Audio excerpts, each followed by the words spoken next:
Hello space fans and welcome to another edition of Space Fan News. This week, NASA's OSIRIS-Rex mission prepares for launch on September 8th to map the asteroid known as Bennu, and astronomers ask the question, is life on Earth premature from a cosmic perspective?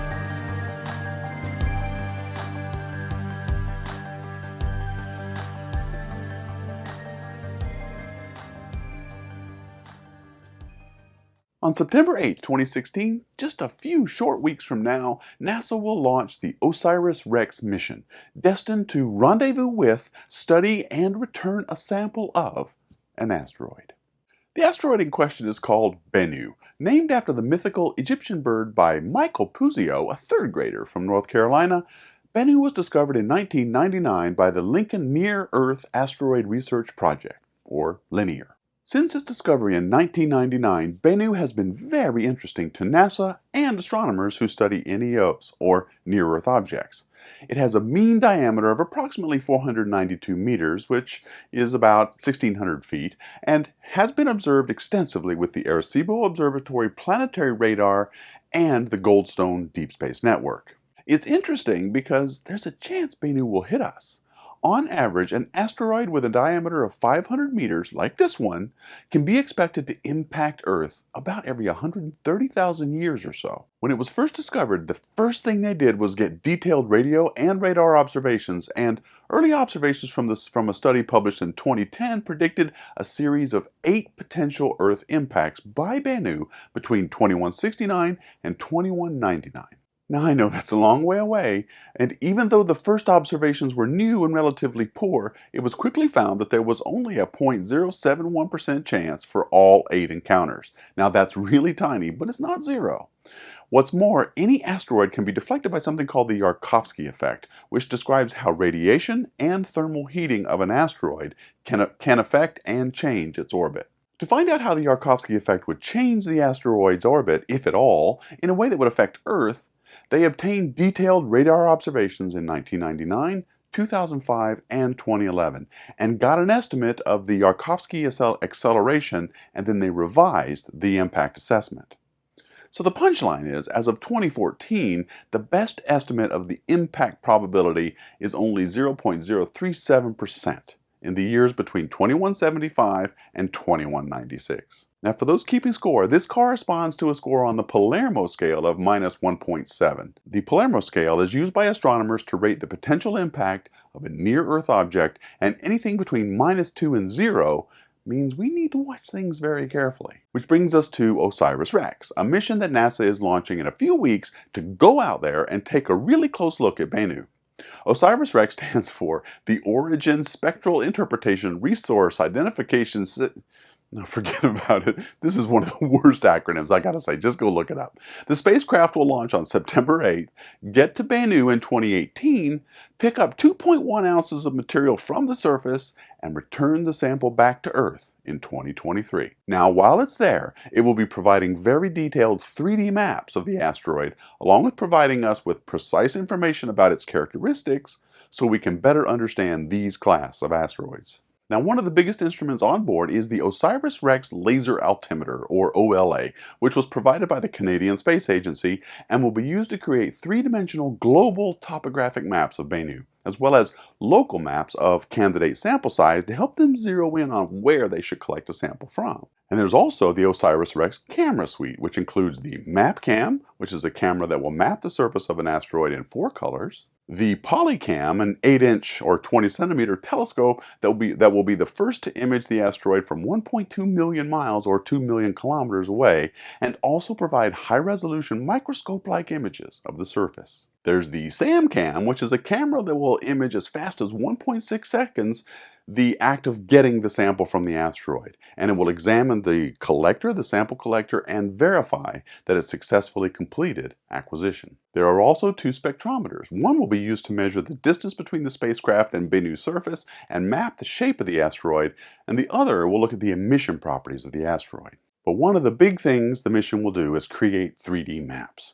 To create the 3D maps, OLA uses LiDAR, which stands for Light Detection and Ranging. LiDAR is similar to radar, but it uses light instead of radio waves to measure distance. OLA will emit infrared laser pulses toward the surface of Bennu as the spacecraft moves around the asteroid.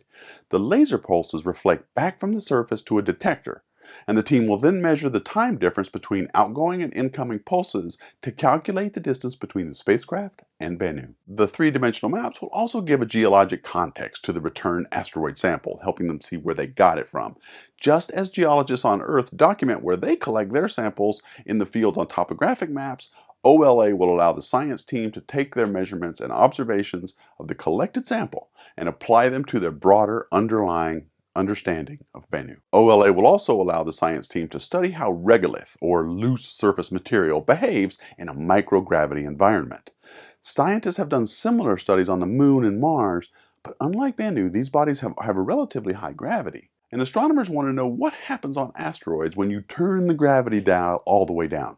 The dynamics of how regolith moves on the surface of the asteroid are pretty unfamiliar to us, and OLA data will give us a greater understanding of how granular material behaves in space. This understanding is especially important for future asteroid missions. Scientists will need to know how regolith behaves in microgravity environments if we want to send astronauts to an asteroid someday to collect samples. So here is wishing the best to the NASA mission for a successful launch next month, and here's hoping they get the data and the sample thereafter. I will keep you posted. Next, it's summertime and the astronomy news is light, and the title of this press release caught my attention, and while it really isn't all that heavily loaded with actual science, I did find it interesting. Astronomers from Harvard's Center for Astrophysics are asking the question, in the history of our universe, when is life most likely to emerge? Life as we know it first became possible about 30 million years after the Big Bang, when the first stars seeded the cosmos with the necessary elements like carbon and oxygen. And life will end 10 trillion years from now when the last stars fade away and die. The astronomers from Harvard were looking at the relative likelihood of life between these two boundaries. 30 million years, 10 trillion years.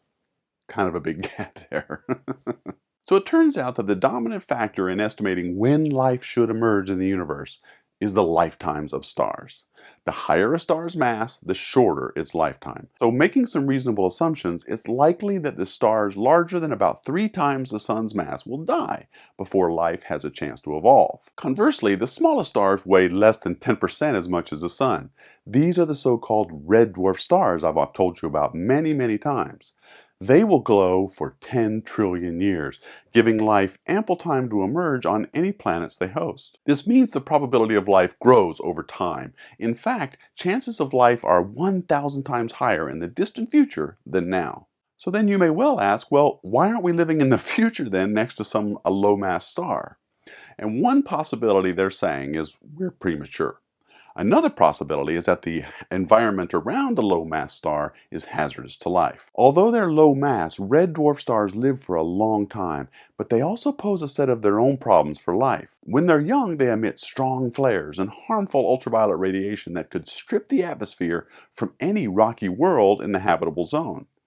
So to determine which possibility is correct, our premature existence or the hazard of low-mass stars, these Harvard astronomers are recommending studying nearby red dwarf stars and their planets for signs of habitability. And guess what? Luckily, future space missions like the Transiting Exoplanet Survey Satellite, or TESS, and the James Webb Space Telescope should help answer these questions. Many exoplanet researchers are now saying to me that they really believe the best place to look for life is around these red dwarf stars. Well, that's it for this week, space fans. Thanks to all Patreon supporters for making SFN possible. Thank all of you for watching. And as always, keep looking up.